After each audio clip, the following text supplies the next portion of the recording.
usaha adalah suatu kesatuan organisasi dan ekonomis yang mempunyai tujuan untuk memperoleh laba atau keuntungan dan memberikan layanan pada masyarakat.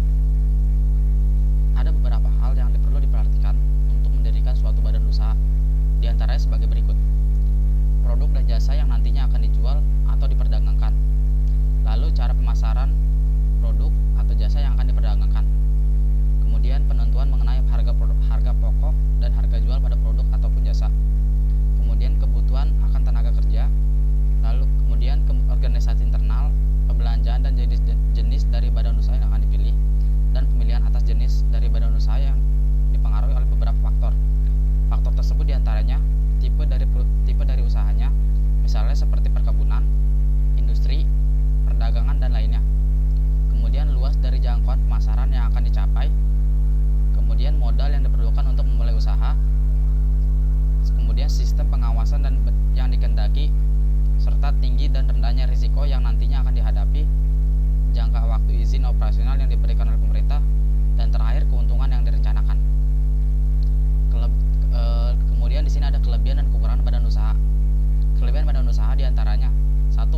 Meringankan beban pengeluaran konsumsi masyarakat yang melalui penetapan harga produk yang memegang hajat hidup orang banyak yang lebih murah karena subsidi dari pemerintah. Yang kedua, membantu sektor swasta mengelola sektor usaha yang secara ekonomis tidak menguntungkan namun produknya sangat dibutuhkan oleh masyarakat. Yang ketiga, menyerap tenaga kerja formal dengan seleksi tertentu sehingga dapat diperoleh sumber daya yang lebih berkualitas dan handal.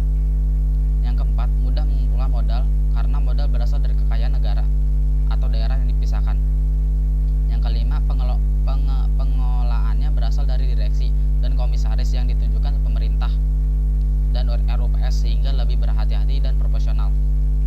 Kemudian ada kekurangan dari badan usaha. Yang pertama itu keterbatasan kemampuan dan keahlian dalam mengelola badan usaha. Yang kedua, pada situasi tertentu bertindak sebagai perusahaan monopoli, sehingga penetapan dan harga ditentukan sepihak perusahaan, bukan melalui mekanisme pasar, walaupun akhirnya untuk kesejahteraan rakyat.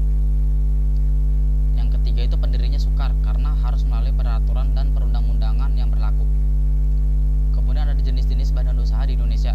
Yang pertama itu BUMN atau badan usaha milik negara. Badan usaha milik negara ini badan usaha yang semua modalnya ataupun sebagian modalnya dimiliki oleh pemerintah, dan status pegawainya yang bekerja di BUMN ini adalah pegawai negeri. Di Indonesia saat ini ada 3 macam BUMN, yaitu Perjan, Perum, dan Persero. Kemudian ada BUMS, badan usaha milik swasta. BUMS yaitu badan usaha yang dimodali maupun didirikan oleh seseorang ataupun kelompok swasta.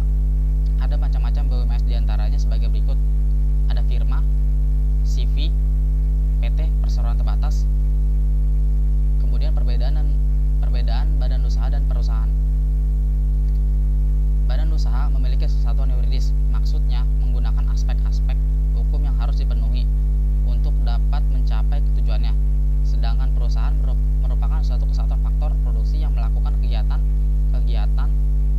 produksi untuk dapat menghasilkan barang ataupun jasa.